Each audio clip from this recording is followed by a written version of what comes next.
এইবাৰ matric pass কৰিলেই আপুনি লাভ কৰিব চৰকাৰী চাকৰি। হাতত মাত্ৰ কেইটামান দিন বাকী, আপুনিও এই সুযোগ নেহেৰুৱাব আৰু মাত্ৰ 5 দিনৰ পাছত আপুনি কৰিব পাৰিব এই আবেদন। নৱবৰ্ষতেই লাখ লাখ নিবনুৱা যুৱক যুৱতীৰ বাবে ভাল খবৰ। ফেব্ৰুৱাৰী পৰ্যন্ত খোলা থাকিব আবেদন প্ৰক্ৰিয়া। প্ৰকাশ পালে 32,438টা পদৰ বাবে বিজ্ঞাপন। ৰেল বিভাগে প্ৰকাশ কৰিলে গ্ৰুপ ডিৰ খালী হৈ থকা পদৰ বাবে বিজ্ঞাপন। 10ম শ্ৰেণী উত্তীৰ্ণ প্ৰাৰ্থীয়ে আবেদন কৰিব পাৰিব এই পদসমূহত।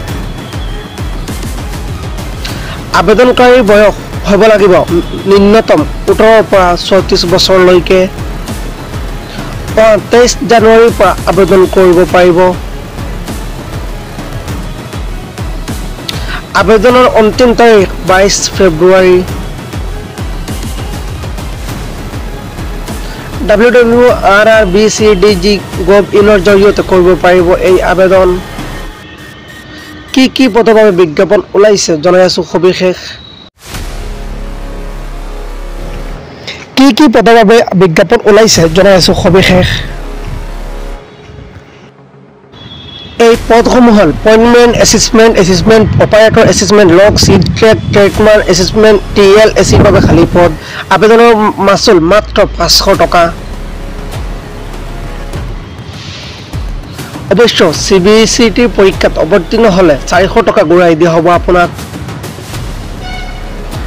কিদৰে হ'ব নিৰ্বাচন প্ৰক্ৰিয়া চাওঁ আহক। এই প্ৰক্ৰিয়াত কম্পিউটাৰ ভিত্তিক পৰীক্ষা CBT, শাৰীৰিক দক্ষতাৰ পৰীক্ষা, নথিপত্ৰ পৰীক্ষণ আৰু চিকিৎসা পৰীক্ষাত অৱতীৰ্ণ হ'ব লাগিব।